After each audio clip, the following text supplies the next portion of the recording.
Welcome to another DragonLance Saga Dungeon Mastering 101 episode. It is Palast Deep Cult II. My name is Adam, and today I'm continuing my DragonLance gaming series all about dungeon mastering. Somewhere out there is a dungeon master with 3 notebooks of lore, a detailed pantheon, a map with trade routes, and no campaign. World building is one of the greatest joys of being a dungeon master and one of the fastest ways to stall a game before it ever begins. This is Dungeon Mastering 101, and today we are talking about world building without getting lost. How to build only what you need, and how to turn your setting into a tool, not a burden. Don't forget to like and subscribe to this channel, ring the bell, and you can support this channel by becoming a patron on Patreon or a member on YouTube. Of course, you can also pick up DragonLance Media or get $10 by signing up to startplaying.games using my affiliate links. All links are in the description below. Hey, llamas are pink. Great name. Thanks for tuning in, by the way. All right, so first and foremost, hey, Corey, how you doing, man? The world trap, the world building trap. New dungeon masters often believe, I need to build the whole world before we play. You don't. In fact, overbuilding can delay starting the game, it can lock you into ideas that don't serve the table, and it can make improvisation harder, not easier. World building should serve play, not replace it. Unless you're just not going to play and you're just building a world, and then enjoy. And this is something that I'm going through actively right now. I have 2 campaign settings that I've been developing for years at this point. One of them is Direlands. It's a dark fantasy campaign setting, and the other one is called Eva Malum, which is, well, I guess the closest thing you could sort of compare it to would be World of Darkness, though it's not like that at all, but it's the closest version, you could tell. And so, one's a modern urban fantasy, one's a traditional dark fantasy. Both of them are wildly disparate, but they all need the same things. And that is a world and some form of logic that everything within the world obeys, right? And so how far do I go in fleshing out the world in order to make it enticing for people to want to play in it? And how far do I go before I just substitute playing with just building? So finding that balance whenever you're generating your own campaign worlds can be a bit of a nightmare. And look, Advanced Dungeons and Dragons Dungeon Master Guide says it perfectly. Start with a small space, and then through the campaign, deal with what is around that small space, and then around that, and you build it as you play. You don't have anything set beforehand. But again, I know you're going to be asking me this if you haven't already. We're on a DragonLance YouTube channel, and DragonLance had a ton of history and had a ton of world building involved before they ever started doing the modules, which anyone could ever actually play, and writing the novels before anyone could actually play. So actually, that's not really true because the novel came out in November. March is when DL1 came out of 84. So the game did come out first. But my point is, they had gone to such great lengths developing their world. Did they hinder it simply by overdeveloping it? And then feel forced to write a novel in order to convince people to play it, because how else were they going to tell people about the world? It's an interesting conversation to have, and we're going to be getting into it. Justin, how you doing? Thanks for tuning in, man. All right, so what we're going to be doing in this is starting where the characters are, very much like Gary Gygax outlined in the Advanced Dungeons & Dragons Dungeon Master's Guide. The only part of the world that matters is where the characters are, what the characters care about, and what is about to happen. Everything else is optional. So you want to build outward in concentric circles, the immediate location first, where they are, the nearby threats or opportunities that they can then adventure to and explore, and then distant forces that might matter later as you are slowly building out the campaign milieu with the characters. And if the players can't reach it, they don't need it yet. So don't worry about aspects of your world or your campaign setting that are not going to be affecting characters because it's just superfluous and it's wasting your time, when the organic flow of play actually will reveal some of that information naturally. And it's a much more involved way of doing it. That way the players have a little bit of agency and input into the campaign setting as well, which you always love to see as a player. One thing that I think that DragonLance did right is that their history was 300 years preceding or thousands of years preceding the events of play.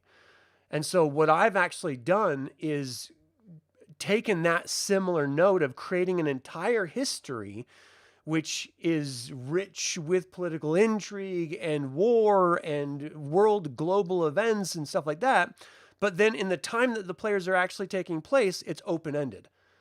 So the world exists, but only in as much to serve what the characters want to do in it, not to overshadow the characters at all. Because everything that has happened before that. Just like with Dragonlance and the War of the Lance, everything that happened preceded the War of the Lance. The War of the Lance was where the players made their marks. So walk, run, crawl, walk, run method. Yeah, that's a really good approach. All right, so next up here is build in broad strokes, not detail. Think in impressions, not encyclopedias. Instead of the Kingdom of Valen has 3-tier tax system, use Valen is rich, paranoid, and ruled by bureaucracy. Broad strokes give you flexibility, they're easier to remember, and it invites player interpretation. Details should emerge through play, not in prep. Now, again, if you're only building out a campaign milieu with your players, then I agree with this on the surface. This is, if you're just doing an organic campaign setting, which I did with every single one of my friends growing up, this is how I did it. And this is why I think it's such a great approach. If you already have the constructs down, i.e. you've already played a similar campaign, and so you're just sort of bringing people into it, well, clearly world building will have been done already. And in the same vein, if you're creating a campaign setting for people to play in, you're going to want to do that background information. But again, keep it enough at a distance that it's not going to impact players very much. And you just reflect back on the monetary system in Dragonlance. In 2nd and 3rd edition, they described it ad nauseum. In 1st edition, we're just going to superimpose steel for gold. Gold is valueless. And that was kind of it. And that was very simple. And it was a great approach so that it didn't bog you down as a game master or as a player trying to figure out what the value of X or Y was when you're just like, we're just going to substitute steel for gold. All right, no problem. No big deal.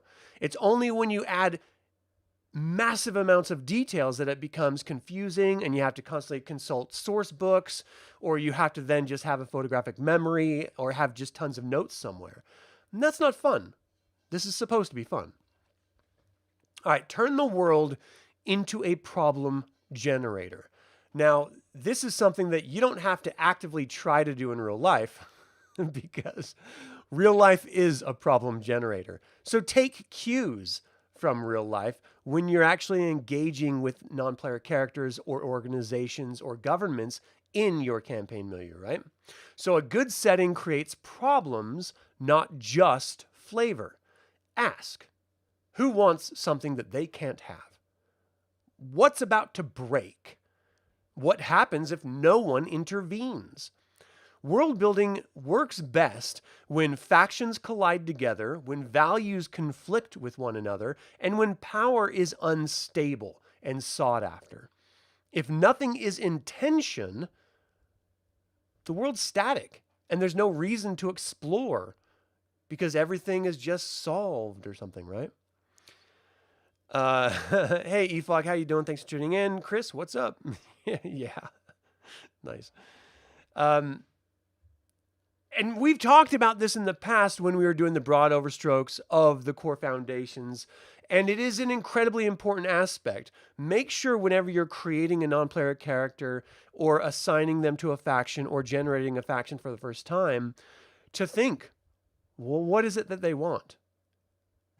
And how is this going to mesh with the area they're in, the other organizations that are around, and if the players are in that area, which they should be, how's it going to interact or interface with the players? Is it going to be hostile? Are they going to have to maneuver around it? The Seekers are a perfect example of this. The Seekers want power and control.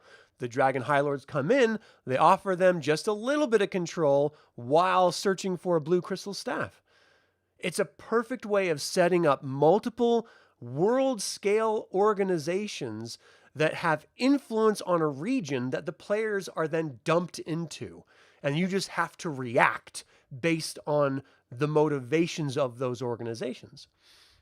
And then, of course, those organizations inform non-player characters and player characters through their actions and machinations. So it's pretty much a fail-safe way of adding immersion without really working too hard as a dungeon master. Something I think all dungeon masters can appreciate conceptually. Hey, Aging Viking, thanks for tuning in. All right. Next up, let players help build the world. Now, this is a dangerous one. You have to be able to trust your players. If you have that one rogue player that just doesn't get what you're trying to do, and they just start throwing out crazy notions, well, don't adopt them. Don't pick up everything that's thrown at you as if you have to use it. But if it fits within the concept, the generic concept of your campaign world, well, then yeah, let the players inform it through their actions. And look, even if they're not throwing out ideas, their decisions during play are going to help build that world. And so you need to enable that so that they feel like they have agency. They feel like their choices matter. So your players are an untapped resource. Ways that you can involve them include asking where their character is from. Show them a generic map if you have one. And if you don't have a map, just ask them outright. What town are you from? What's your character's background? And once they start riffing, you can start taking notes and like, oh, that's a good idea. I think that's a kingdom that we should have around here somewhere, or that's a good idea for a little town or fiefdom. Let them name places or NPCs. Like when they say, oh, no, I'm from a kingdom, 5 miles away. Okay, well, what's the name of it? In the same way that you're asking players to have agency over their characters, give them a little bit of that agency over the world as well, if it's not a pre-established world, like DragonLance, for example. Tie their backstory into existing conflicts. So this is why it's important in that session 0 or throughout the course of play that dungeon masters are interfacing with player characters. Because ultimately, when you have organizations which are influencing the world around the player characters, it's a natural reaction for the players to have something in their backstory that connects them to it. For example, I served in the U.S. Army for 5 years. Every time I have to deal with some sort of news story about the military, I filter it through my personal experience. That organization, the U.S. military, which of course is made up of a bunch of different organizations, it's a part of my DNA because I literally grew up in it. It informed a lot about how I ended up being as a human being. How could that be any different for your player characters? If they came up in a region that was at war, if their parents were intrinsically involved in that war, how could that not influence their worldview? So tying backstory for characters into existing conflicts or the background of the campaign is the most natural thing that you can do.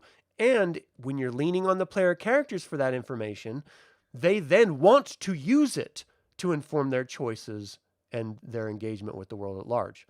So it's a great way of doing it.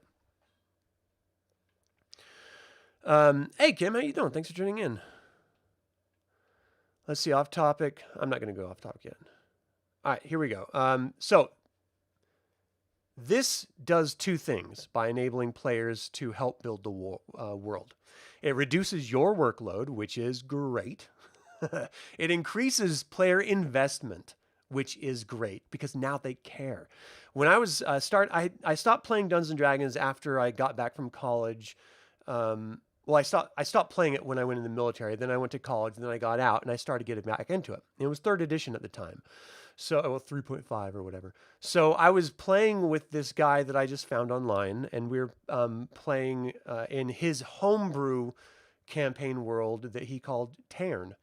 And so he asked if I would come up with some ideas that I could interject into his world to help flesh it out. And we would swap off DMing in his world. And it was just a really great way of, one, not only bringing his world to life by the use of another creative mind and another dungeon master, but also the fact that I was a player in the world. And what are the types of things that I think would be interesting to see in this world? And he was completely open. He let me literally do anything. Like I had this, well, it's not appropriate. Maybe I'll talk about that some other time. In any case, he let me help him build the world, and it meant a lot to me. So I became invested in his world. And we played in that world for, I think, like 3 years or something like that.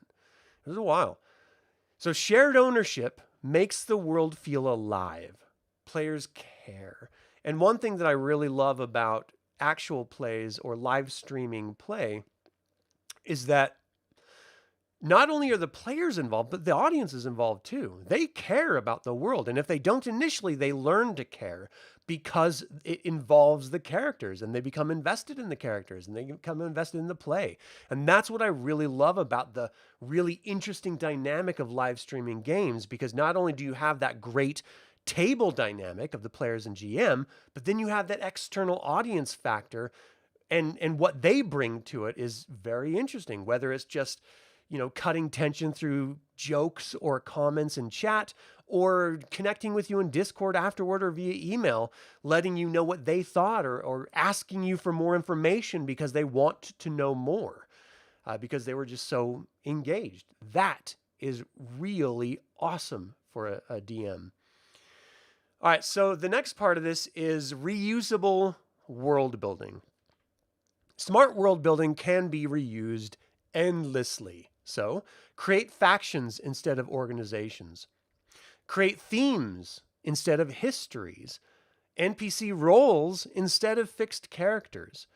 This way, for example, let's just throw in the Knights of Takhisis. It's an organization, but it's also a faction. It's tied together with the Queen of Darkness. So if you want to reuse that trope in your own home game, well, you don't have to use the organization, the Knights of Takhisis. Just use some other faction that is aligned with the Queen of Darkness or the evil power in your world, and you already have the great faction outlined. Big, large themes like evil consumes itself, or maintaining balance that Dragonlance is so known for.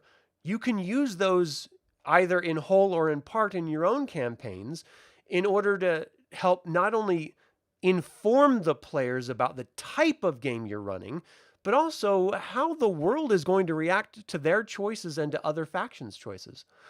And then NPC roles are important, not when you're generating a new NPC, because of course you want that to be specific, but it is going to be informed by the role that you sort of create. So whether it's a spy, a lord, sort of a leader of a thieves guild, or if it's an innkeeper who makes great potatoes with spices, right? So you just create the role and then fill in the NPC later in your own world or in different regions around the world. So it brings a little bit of a familiarity and understanding of expectation to the players when they meet that character again, or a similar type character. So another example here would be corrupt local authority, which can appear in a village, a city, or a kingdom. They're everywhere, right? So reuse patterns and reskin those patterns with new details, and that saves you a ton of time because you already have the archetypes or the pattern ready to use. Here's one thing that I think people are going to be a little bit with or without me on. John, thanks for tuning in. Another wise thing Hickman and Weiss did was have one pantheon for the whole world, especially how different cultures relate to them differently. That's what I think was so great about theirs, is that they had cultural names and how different cultures saw them. It created depth that it was just one pantheon, but it created this immense global depth for different cultures instantly by using those themes. Okay, maps are optional. I know all of you battle map tacticians are losing your minds right now. Maps are tools, not requirements. You only need a map when the location matters tactically, when travel choices are meaningful, or if players ask for one. Like I reuse battle maps all the time because they're only for battle.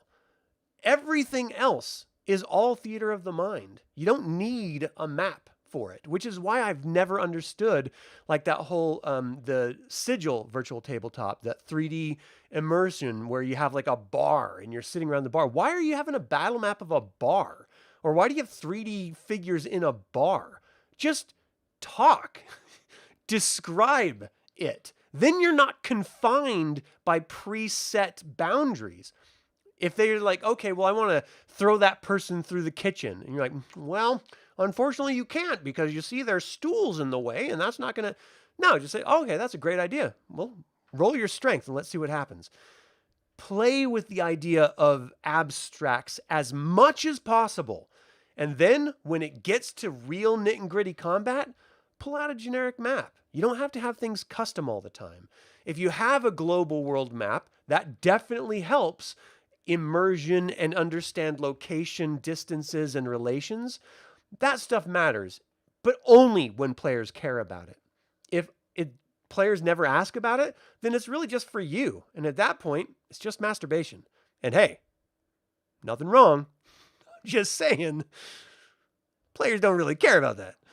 So, runs and jumps out the window. Otherwise, verbal geography is good enough in lieu of a map. Sketches beat perfection. And imagination fills in the gaps. If you like, when I always use this example because it's just so vivid in my memory. I always played with a regular lined notepad piece of paper for all of my combat in first, second, and even some of third edition D&D. Before that, I was using it with basic D&D set too. And it would end up looking like a football play because it was just like little X's and zeros and arrows moving everywhere and like erase marks that didn't fully erase and you're constantly moving stuff around. But that was the battle map. It was just, okay, this is what I'm visualizing as placement, but it's all created in your mind. It's all described in your mind. You don't need to see that because it's role-playing. You don't need actual space around you. It's all imagination, right? So never let cartography stop play. If you don't have a perfect map, use the next best thing that you need. Or draw it out really quickly. Okay, this is where you guys are, and this is where the kingdom is. And they're just like, okay, well, how much of a distance is that? Oh, it's about, 35 miles or something. It'll take you 2 days to get there. Just give rough guesstimates. And then later on, if they're like, we would really like to see a map of the world of where we've gone, well, then refer to your notes and build one out on hex paper. It's super simple. All right. So the last one, the last thing I wanted to talk about, well, close to the last, world building as a play aid. So ask yourself as a dungeon master, how does this help me run the game? Good world building helps improvise NPC reactions, it helps answer player questions, and it creates consequences quickly. If a detail doesn't make play easier, cut it. Don't even think about it. Don't bring it up because it's immaterial. It doesn't matter to the players. World building only is important if it's going to be actively used at the table. So you can build lineages all day long.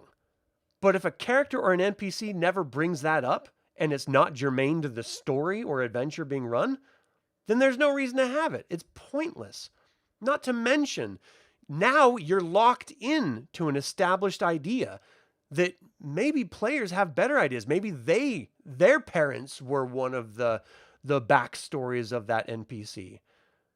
Now suddenly you can engage and immerse the players into something, whereas before, if you would have already outlined it, you would be like, well, I already have players, NPCs set up, so maybe they were an associate of them, but not the actual person. It doesn't matter. Let the players have a little bit of agency. Don't over prep and over plan, and it'll be infinitely more enjoyable for everyone. All right, it's really the last thing. The DM101 mindset shift. Here's the key mindset shift that you need to change. You are not creating a world to be admired. You're not. You're creating a world to be used.